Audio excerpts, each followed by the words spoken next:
Magandang araw po sa inyong lahat and welcome back po sa aking channel. So pag-usapan natin ito mga kaibigan, no? Sabi nga natin, 'di ba?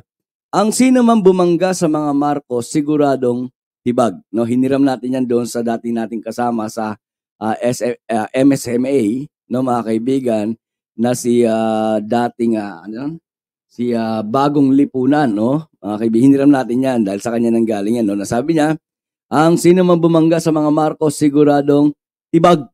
Di ba?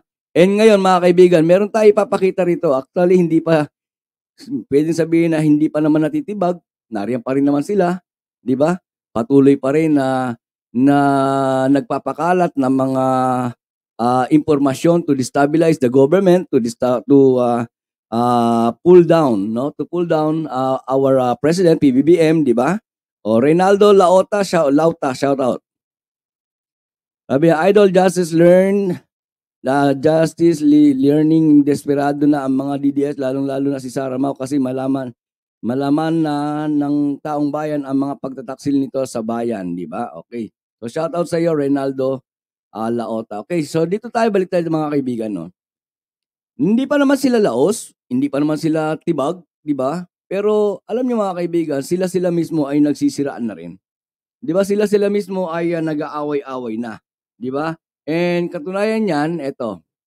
Meron akong meron dito na nakakatawa lang, 'di ba? Bakit hindi ko na-i-upload? Asan siya? Wait lang Na-i-upload ko 'yun. Hindi pwedeng hindi ko upload 'yun. Okay, eto na lang. I-a-adlib ko na lang. 'Di ba? Alam niyo kasi mga kaibigan, 'di ba? Merong tawag dito. Merong posting si Bisdak ba 'yon mga kaibigan? Okay. May upload si Bisdak.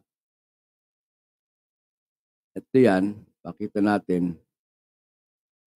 No? And doon sa upload ni Bisdak mga kaibigan, ay lumalabas na sila mismo ay nagsisiraan, 'di ba? Asan na yan? Paano ba to? Yan. Sila mismo mga kaibigan ay nagbabanatan na, di ba? Oh, tulad halimbawa ito. Yan, no? Kita nyo ba? Lakihan natin mga kaibigan para makita nyo. Yan, okay? Oh. Dito mga kaibigan, mapansin niyo no, merong binura dito ako natatawa kay Banat Bay no. Kala ko napakatapang nitong tao na to. Kala ko talaga napakatapang talaga ni Banat Bay mga kaibigan. Isa rin pala itong duwag. Diba? Isa rin pala itong duwag mga kaibigan. Isipin niyo nag-post siya ng pag-debunk niya doon sa kanyang kasama sa DDS mga kaibigan na influencer din naman, no? Vlogger influencer na walang iba kundi si Bisdak, no? Bisdak. Meron po si Bisdak mga kaibigan. Ito yung post ni Bisdak, di ba? And unfortunately, siguro dahil sa takot si Banat Bay kay Bisdak or kaduwagan ni Banat Bay mga kaibigan, binura niya yung pangalan ni Bisdak. Ayan, tinakpan, ano? Pero doon sa posting ni Bisdak mga kaibigan, ang nakalagay dyan, unahan nyo na kay OJC, susunod kami. Alam na natin to, hindi ko na kailangan ipaliwanag pa to mga kaibigan. Kat, good morning. Yan, konnichiwa, Kat. Shout out sa iyo, okay? Hindi na natin i-elaborate mga kaibigan kung ano yung ibig sabihin dito ni Bisdak, no mga kaibigan. Unahan nyo na kay OJC, susunod kami. 'Di ba? Alam natin lahat, nananawagan sila, nagpre-prepare sila para sa isang people's power kuno, no mga kaibigan, people's power kuno. 'Di ba? Na para to ousted no the present administration ng mga kaibigan. So sabi dito ni Bisdak, unahan niyo na kay OJC, susunod kami. 'Di ba? Dinibank ngayon ito, mga kaibigan. Okay? Kapitan Dong, good morning. Yan, good morning Kapitan Dong, okay? Dinibank ngayon ito ni Banat Bay. Banat Bay, no mga kaibigan. Baka ako'y mapabanat boy no? Kasi hanggang ngayon hindi pa rin ako maka-move on doon sa live ni Banat Boy kagabi, no mga kaibigan. Talagang napakainit, napakalupit, no mga kaibigan. Okay. So dinibang ito ni Banat Bay, no? Unfortunately nga, sabi nga sa inyo kanina, medyo nagpakita ng kaduwagan dito si Banat Bay dahil tinakpan niya yung pangalan ni Bisdak, no? Yan, okay. So, ang sabi ni Banat Bay, mga kaibigan, obob talaga. Diba? Sino raw ang obob, mga kaibigan? Ang obob daw ay yung yung kasama niya sa DDS. Diba? Yung ka-DDS niya, mga kaibigan, na sumusuporta sa mga Duterte, sumusuporta kay Kibuloy, sumusuporta kay Inday Sara ng mga kaibigan. Ang sabi niya, obob daw talaga. 'Di ba? Bakit sinabi ni Banat Bay na obob daw talaga? Okay, sabi niya rito, gusto mo pa talagang mapahamak ang mga tao sa KOJC, 'di ba? Kung may utak ka, sabi ni Banat Bay, sabi ni Banat Bay para kay Bisdak Pilipinas, mga kaibigan. Okay, sabi niya, kung may utak ka, hindi mo gugustuhin na lusubin ang mga taga KOJC dahil alam mo, hindi sila aatras, di ba? Alam niyo, mga kaibigan, sa pagdidibang dito ni Banat Bay, no, merong something na kumbaga mind setting pa rin, di ba? Binibira niya si Bisdak pero parang sinasabi niya rito na na maging siya mismo si Banat Bay ay nagiging provocative din, di ba? Kung provocative si Bisdak dahil sa sinabi niyang unahan niyo na KOJC, susunod kami, di ba? Doon naman sa pagdebunk ni Banat Bay, dito kay Bisdak, mga kaibigan, provocative din, di ba? So kung ibig sabihin, kung dahil sa naging provocative etong si Bisdak at sinawag ni Banat Bay na bobo, etong si Banat Bay, ganun din, bobo din. Di ba? Bakit? Kasi dito sinabi niya, kung may utak ka, hindi mo gugustuhin na lusubin ng ang mga taga KOJC dahil alam mo hindi sila aatras, di ba?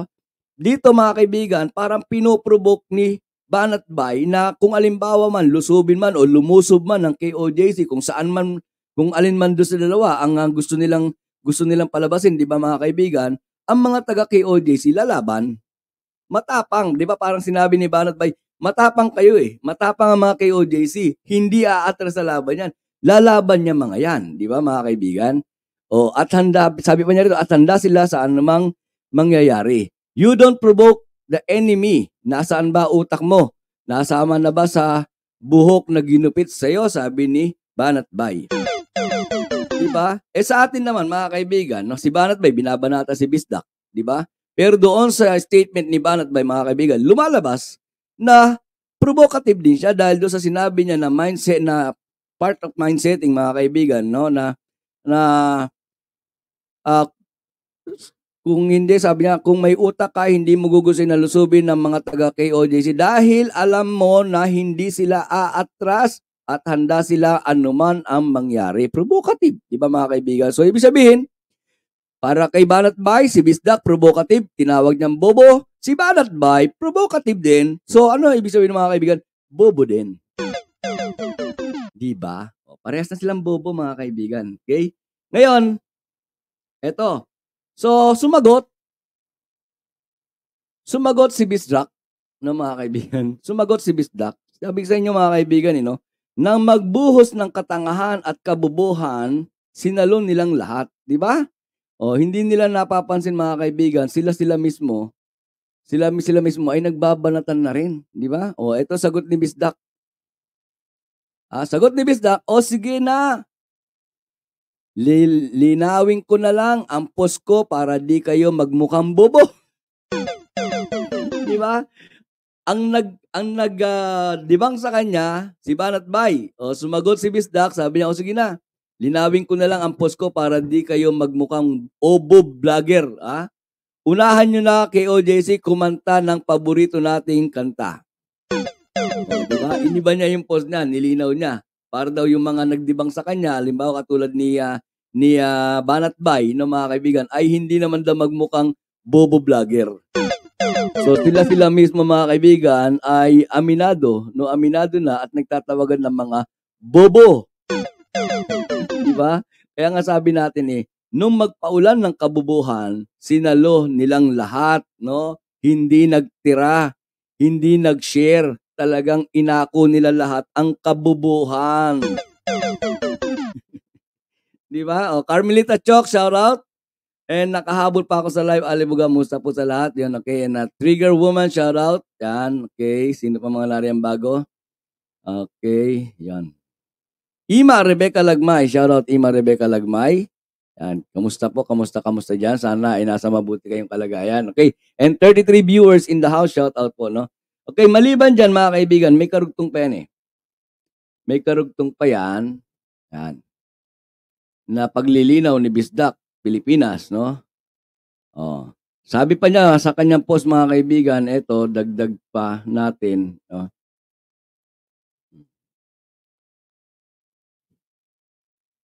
Yan. Sabi niya, o sige, linawin ko na lang ang post ko para di kayo magmukhang obo vlogger. Ha? Pinapatungkulan niya dito yung nagdebunk sa kanya na si Banat Bay, no? Mga kaibigan, sabi ni Banat Bay, bobo ka ba?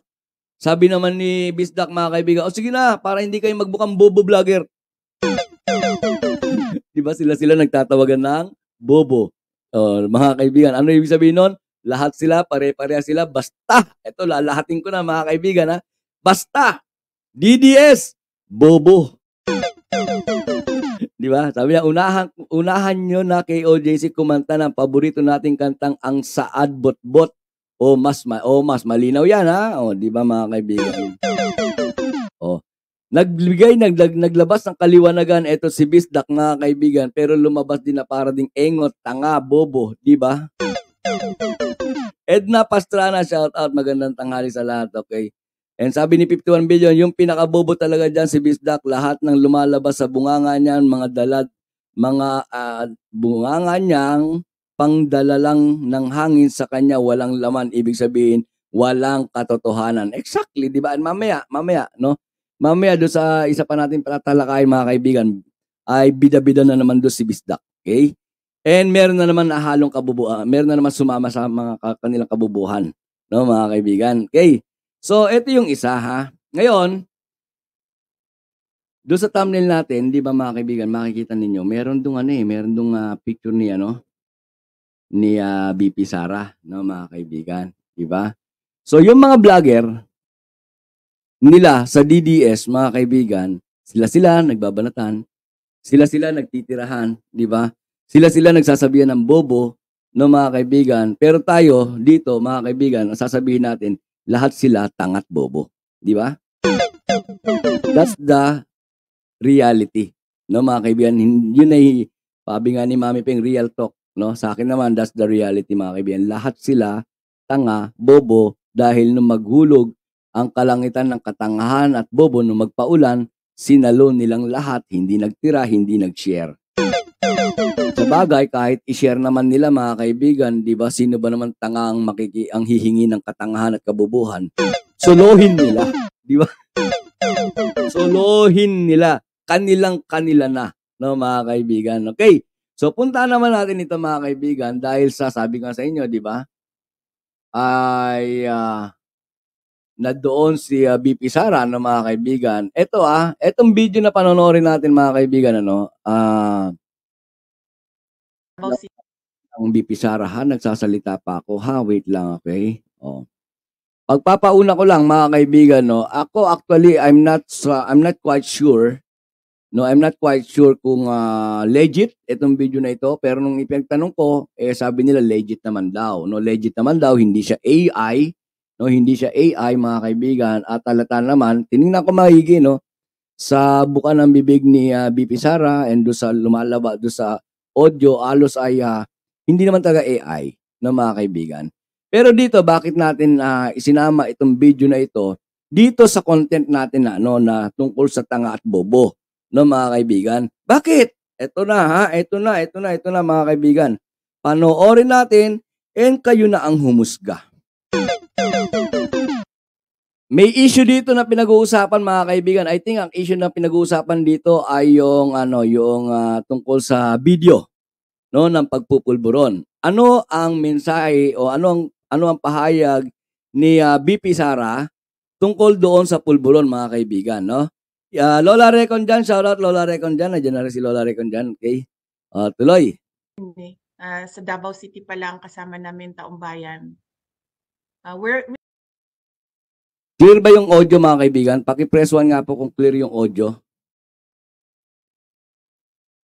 Ayun, okay. Maraming salamat, Ma'am Katkat. Okay, pakinggan natin mga kaibigan, ha? Nakita ko ang video sa social media na lang. Doon ko nakita ang video. Merong lumapit sa akin noon at sinabi niya ang video nasa USB. Hindi ko binuksan ang USB. So may nakita raw siyang video mga kaibigan sa social media na lang, no? And meron daw kaibigan siya na lumapit sa kanya, no? And nagbanggit tungkol sa USB. And if you can still remember, 'di ba mga kaibigan, etong si Makati, 'di ba? Si Makati Binag, no mga kaibigan, ang sabi niya ay kaya ako nagsasalita dahil sa hindi ko na kaya yung mga nangyayari kay BP Sara. And sabi pa doon mga kaibigan, 'di ba nung isa napakinggan natin na kaibigan ni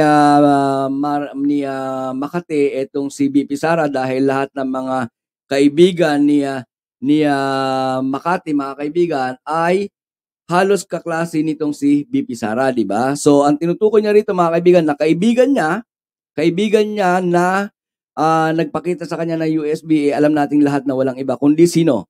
Itong si Makati, di ba mga kaibigan? Okay. So, eto na mga kaibigan, paano naging bobo? Paano naging tanga dito si Inday Sara, no mga kaibigan? Ito. Okay, tuloy. USB dahil hindi ako marunong sa technology. Hindi raw kasi siya marunong sa technology mga kaibigan. Tama nga lang talaga nag-resign siya bilang bilang secretary ng DepEd dahil talagang hindi siya raw marunong sa technology. Ako magaling sa laptop. So hindi raw siya magaling sa laptop, 'di ba? Kaya pala dahil sa hindi siya magaling sa laptop, hindi niya na-resolve yung problema sa laptop, 'di ba mga kaibigan, na lumabas noong panahon ng administrasyon ng kanyang tatay, yung problema sa laptop ng DepEd, di ba? Alam na kapag kung isasaksak mo yon may virus doon, or kung isasaksak mo yon listening device siya. So, hindi ko siya tinapon ko yung USB, dinispose ko siya na hindi. Di ba? Yun naman kumbaga ay para pag hinanapan siya, asa na ebidensya? Wala, tinapon ko na, dinispose ko na. Di ba mga kaibigan? Pero yung pagkakasabi niya, tinapon ko na, dinispose ko na. Isa lang ibig sabihin ng mga kaibigan, lumalabas pa rin yung kanyang kabubuhan. Hindi niya naisip na di ba? Iisipin ng taong bayan, bakit mo tinapon? Di ba? Pwedeng meron ba talaga o wala? O katwira o reasoning mo lang yung tinapon mo na lang yung USB dahil natatakot ka, baka may virus, di ba? Baka may virus o kaya baka listening device lang ito, no mga kaibigan. Parang parang sinasabi wiretapping, di ba? Pero itinapon na raw niya, no mga kaibigan. Pero ang malinaw doon, sabi niya, ay nakita niya yung video sa social media na lang. Hindi na siya magamit. So hindi ko siya tiningnan. Pero sinabi sa akin na yun daw yung isa sa mga videos. Nakita ko yung cocaine video doon sa social media na. So, di ba? Mahilig sa marites, mga kaibigan. Bukod sa tanga at bobo, mahilig pa sa marites, di ba? Maris Gasilio, shout out! Yun, nandito na si Ma'am Maris, no? Ang isa sa mga Cali girl, di ba? Shout out and welcome back po. Okay, nag-enjoy kayo ng gusto kagabi doon sa live ni Banat Boy, no? Okay. Alright, tuloy na rin. Hindi ko lang alam kung yung USB na binigay sa akin, yun yung nakikita natin sa social media or iba pa ba kasi hindi ko nga siya binuksan kasi I felt na it was a Trojan horse papunta sa akin. So sinira. Yung USB mga kaibigan ay Trojan horse daw na papunta sa kanya. So sinira niya na lang. Ano ba totoo?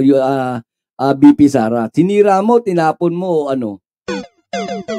Sabi mo kanina, tinapon mo, di ba? Hindi mo binuksan, tinapon mo na lang. Ngayon, sinira mo naman. Lang siya, diretso. Nakita ko ang video sa social media na lang. Yun, paulit-ulit na lang yung mga kaibigan. Nakita ko ang video sa social media na lang, di ba?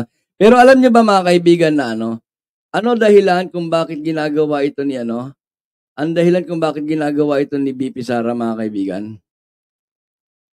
Dahil lang sa gusto niya talagang sirain. Nakita ko ang video. Oy, wait lang, paulit-ulit ka, no? Asan ba 'yon? Hindi. Sa Davao City pa lang kasama namin taong. Wait na, saka na yan bukas yan. Kumusta po ang relasyon mo ngayon kay... Yan. Yan na. So, balik na tayo dito mga kaibigan. So, dito mga kaibigan, kaya natin in-include itong video na ito na sinabi niya na nakita niya raw yung video na nagpupulburon si PBBM sa social media na lang. May nagbigay sa kanya na USB, hindi niya binuksan dahil hindi niya raw alam paano gamitin. At saka natatakot daw siya baka may virus o kaya baka merong listening device, yung USB. So, tinapon niya na lang. Tapos sinabi niya, maliban sa tinapon niya ay sinira niya pa raw, no, mga kaibigan. So dito mga kaibigan, kaya nga tama-tama lang talaga yung pagkaka-resign eh. At saka yung panawagan natin na mag-resign siya sa DepEd, di ba? Dahil talagang sabi niya nga wala siyang alam sa wala siyang alam sa wala siyang alam sa technology, di ba? Hindi niya alam gamitin ang laptop, sabi niya ganoon, no, mga kaibigan. So pagdating doon sa laptop, kaya pala wala rin siya nagawa doon sa problema ng laptop, no, yung overpricing ng laptop sa DepEd nung panahon ng administrasyon ng kanyang tatay. Wala siyang nagawa dahil wala siyang alam sa laptop. Di ba? So dito mga kaibigan ay malinaw, no? Malinaw mga kaibigan na etong mga DDS, di ba? Mga DDS, yung mga Duterte Group, mga vlogger, mga influencer, mga kaibigan, sila nagtatalo-talo na, sila ay nagpapakita na ng kanilang katangahan at kabobohan, di ba? Kaya nga doon sa ating thumbnail nakalagay doon mga kaibigan, di ba? Nang magpaulan ng tanga at bobo. Bakit sinalon yung lahat? Diba? So kung meron kayong karagdagan na impormasyon or karagdagan na opinion o masasabi dito sa ating tinalakay ngayon mga kaibigan, please feel free to comment on our comment section dyan sa baba, lalong-lalo na po sa mga team replayer natin mga kaibigan, dahil binabasa po natin yan. Hindi po natin inaaksaya yung inyong mga effort no mga kaibigan sa pagpipindot para lamang makapag-comment doon sa ating mga video mga kaibigan. Binabasa po natin yan at minamarkahan din po natin no yung mga comment ninyo mga kaibigan. And please sa mga hindi pa po nakapag-subscribe na napapasyal, naligaw dito sa channel ko, please do subscribe and please like and share po yung ating video. Okay? So, yon. Alright.